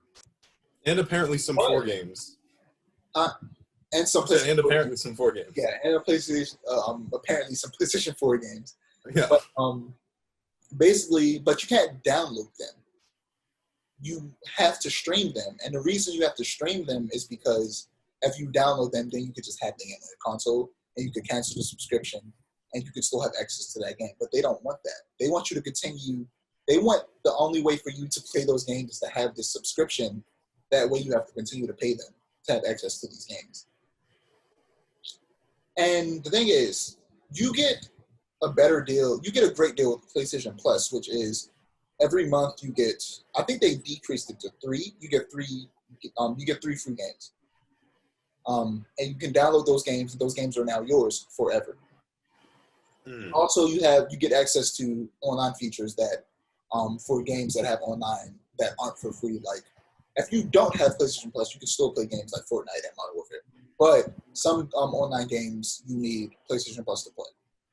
That's fair. That's just, a way for them to continuously make money.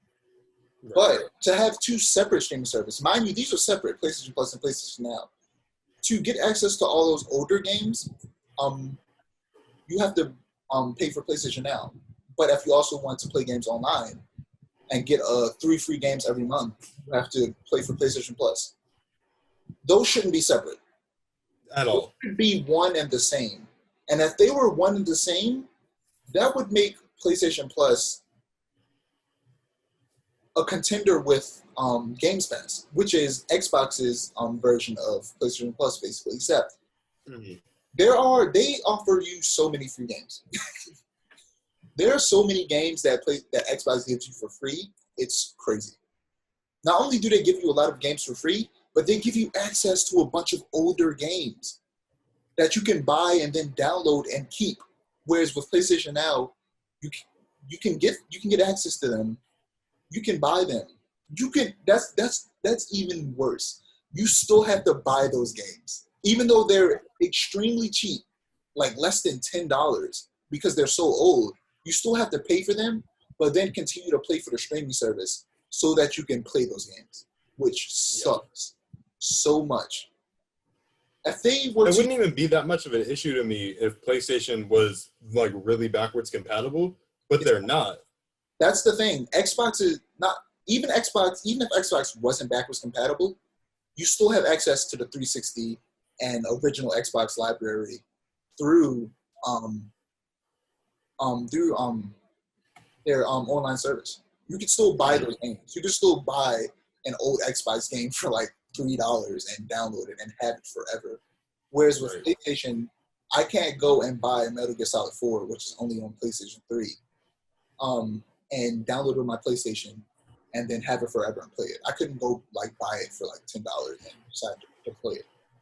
I think I would either have to get it out of my closet. Actually, it's not in my closet, in a tote with all my old PlayStation 3 games and my PlayStation 3 itself.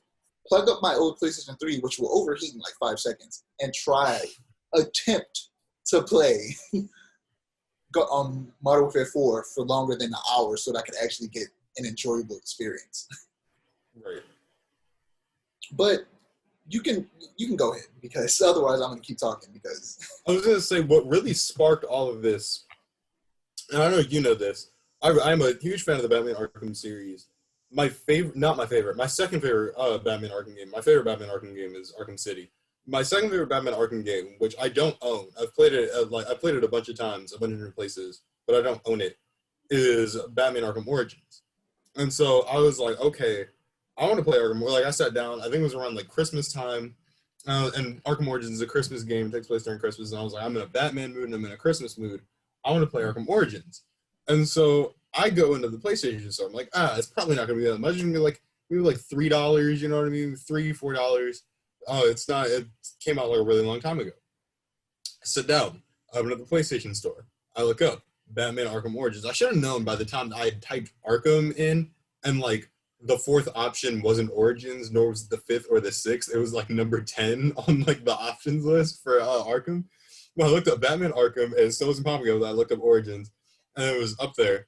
And I clicked it, and I wasn't seeing a price, because usually when you like look something up, even if you haven't gone over to like the options of the games that they're showing, like they still usually show like a price right next to, like right under the name. And so it wasn't showing up. Keep in mind, I hadn't heard of PlayStation Now at that point, because I just never really played anything on PlayStation Now. I didn't really play old games. So I went over, I looked, and I still wasn't seeing a price. So I clicked on it, and it said free with PlayStation Now subscription. And I was like, PlayStation Now? It's PlayStation Now. I click on it, and I find out all these games that I want so bad are PlayStation Now, like, exclusive stuff. And at first, I thought, up until today, like, when we were just talking about it, I thought it was just like, oh, maybe it's just like PS3 and PS2 games, which is still bad. Like, have it be backwards compatible, or have me be able to buy the games on, like, online through the online store.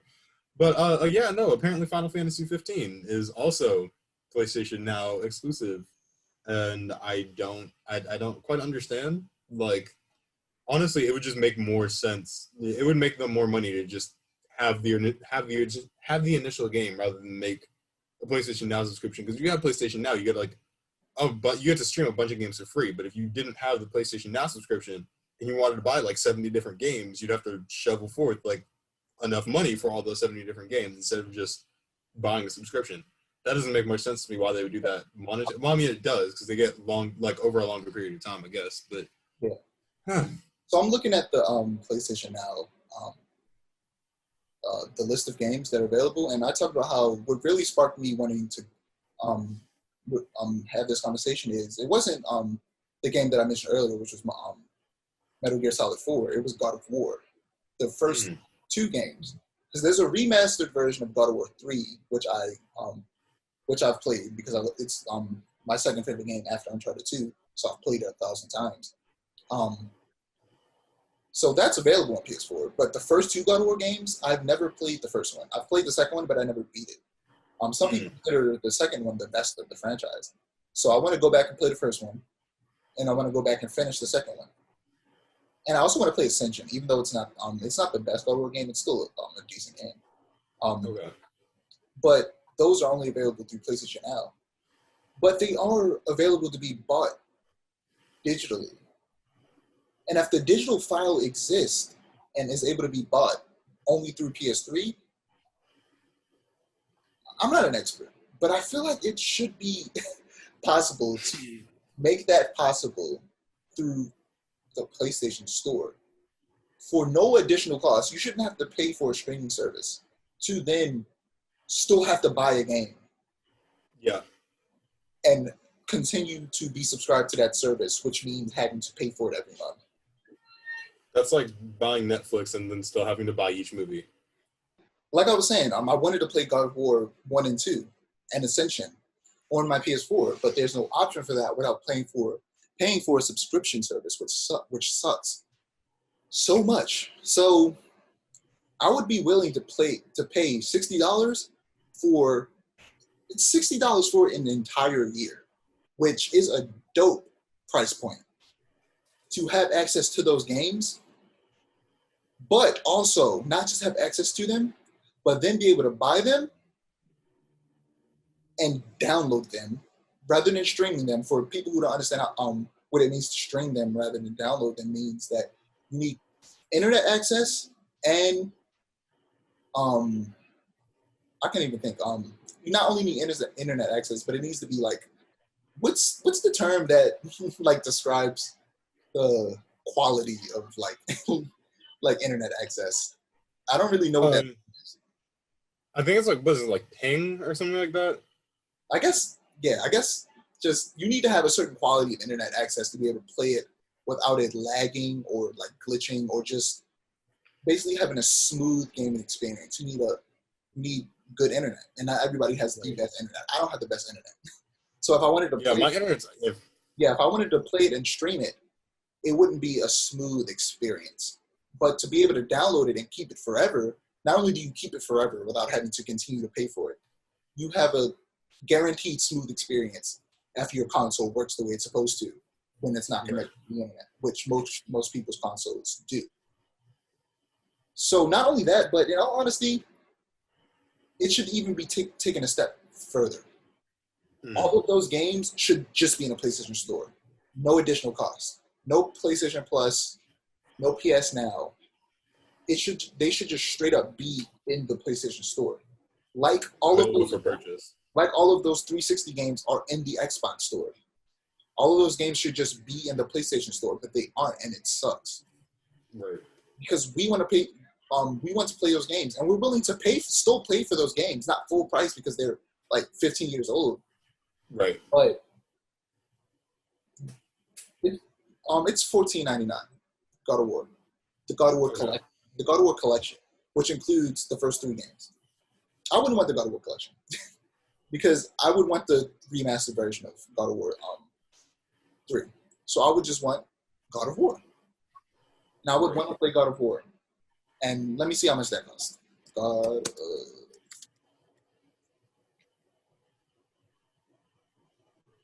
option for it isn't even popping up. They won't even let me know how much it costs, man. Okay. See, like you did with that other one, we had to go through and scroll and you couldn't even find it. The same thing is happening. And they aren't even telling me the price. God, this sucks so much. Let's see if it shows me the price now. I have to click. It costs $9.99, which makes sense. That was my guess. My guess was going to be that it's $9.99. I would be willing to pay. I had to look up God of War Ascension. God of War Ascension costs $10. I'd be willing to pay $10 to play that game because I'd be playing it, and I'm getting my money's worth if I play the game and beat it and play it all the way through. Why isn't that already an option? I should be able to just have the option to give you my money so that I could then play this game. Right. I shouldn't have to pay for a subscription service to then give you my money again to play this game, but only have access to it if I continue to pay you monthly. or pay for like a year subscription for like $60 or something like that. But then also pay for that yearly subscription for $60, but then also have to pay those $60 for another yearly subscription if I want to play that game that I just bought from you online. Right. That is ridiculous. And obviously it's just so that they can make more money. It's kind of predatory. Like, that's literally a predatory business practice. I love PlayStation, but that sucks. And it's one of the things that Xbox has an edge over PlayStation with. And it's why PlayStation needs to stop being so overconfident. Because all Xbox has to do, because they're starting to buy studios that can actually make good games, all they have to do is actually start making good games that are exclusive to Xbox. And once Xbox starts making good games, it is now, there's honestly not much of an edge PlayStation will have anymore, other than that they have franchises that are more popular. Right. Other than having more popular franchises, they aren't more powerful in terms of hardware and or software. Right. Xbox would have them in power, and then they would potentially have games that in quality and enjoy I can't even think of a word. Enjoyability, is that a word? That's not a word, but that's a word. But basically that would equal the exclusive that PlayStation has, and it would basically reach their level and further just by having good games. That's literally the only thing Xbox doesn't have. Good games. And they're working to get those things. Right. And if PlayStation just integrated PlayStation Now into PlayStation Plus and made all of those PlayStation Now games just available in the PlayStation Store, they would immediately be leaps and bounds better than Xbox in so many ways. Absolutely. So like right now, Xbox isn't really Xbox is like how Nintendo has been for years at this point. Nintendo isn't competing with Xbox or PlayStation because the audience that they have are always going to be there no matter what. Right. They don't feel the need for competition. Yeah, they don't.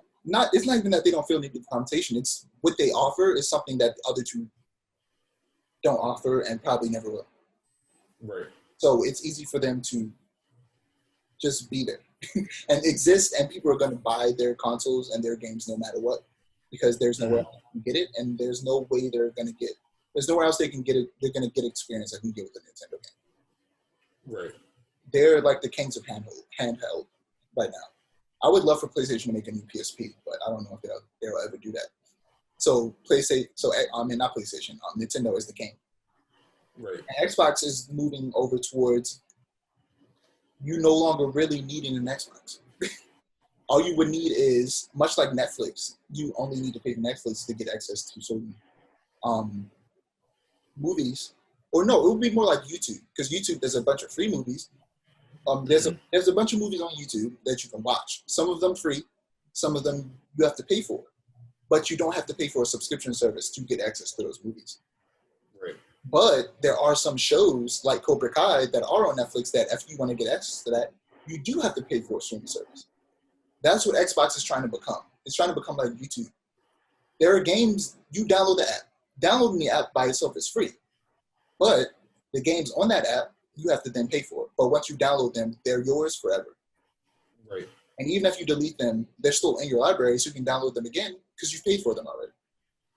And with xCloud, all your saved data will be in xCloud. So when you re-download it, you have all the data that you had before.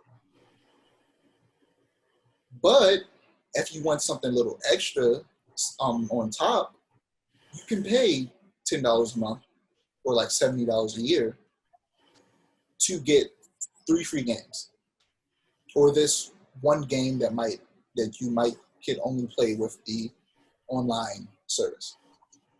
Right. So in that way, they're separating themselves from the competition, and eventually, PlayStation, Nintendo, and Xbox are no longer going to be competing with each other at all. And it's a matter of which one you get. They're still going to be competing in the sense of it's like which one can you afford, which is usually Nintendo, because Nintendo usually is the cheapest. And also which one has the better games. But the reason I feel like they wouldn't be competing that much is because most people have a computer. Because nowadays it is necessary to have a computer to do most things. So people have some sort of computer, and even if they don't have a computer, they have a phone.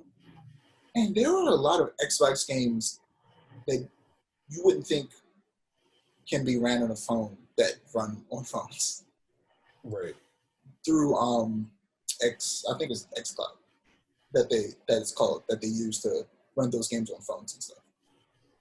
So the competition is starting to slowly not be there, but eventually if Xbox just makes good games, PlayStation is just like, everyone's gonna be like, well, PlayStation doesn't much to offer. Because Xbox also has good games, but they're also super consumer friendly. They're super consumer friendly. They want people to have an enjoyable experience while playing these games, but they also want it to be easy for you and accessible. That's the big word.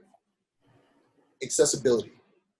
And not just for disabled people, because in that case, it's really specific to developers in a lot of cases, but also Xbox is also known for their accessibility when it comes to disabled people, more so than PlayStation is. They literally built a specific controller for disabled people. But accessibility in terms of software and games themselves, of which PlayStation is hiding behind a paywall, which sucks. Right. And I've been talking a lot. But no, yeah. I mean, you're definitely more passionate about this than I am. For me, it's just kind of like, this is stupid, don't do this. But I'm trying to like offer a like specific solution that they could possibly do. All I gotta really say is just like, do what Xbox has done. Like, that's like the blueprint's there. Yeah. The blueprint's there. Just follow it. It's not that hard. Like, and nobody's gonna say, "Oh, they're copying." They're not gonna say, "Oh, you're copying." They're gonna laugh and be happy and be like, "Yes, they're finally doing this." But yeah, that's what we'll end the podcast. Like I said, okay. I said we would spend a long time talking about that, and we did. Here's the thing: the time we took in recording this completely got like upturned because I did not expect us to talk about Harry Potter as much as we did. Yeah, I feel like and we didn't even talk about the game so much as J.K. Rowling and the bad practice that's going on with that. Yeah. So, but, we're in the podcast here. You can follow us on Instagram at the Mustardcast, _mustard_cast. But I'm pretty sure when you just type in the Mustardcast without the underscores, it'll still pop up. Most likely. Yeah. You can follow me at Dijon Mustard is my art account, and my personal account is, the name changes all the time, so just type in my name. So just type in my name because my screen name changes, but my username is always the same. It's Deshaun Fortune, DESHAUN, and then just Fortune, FORTUNE. Just type that in, and you'll find my personal accounts. There's 2 of them. One of them I don't really use because it's old. And then where can they find you? TH on the mirror. Put it in my hand again. I didn't do it. Oh my God! You're supposed to put it in my hand. Say it again. Louder. TH on the mirror. TH and Amir. So, yeah, follow us there. This has been the second episode of the Mustardcast. I'm Dijon. I'm Amir. And have a good day.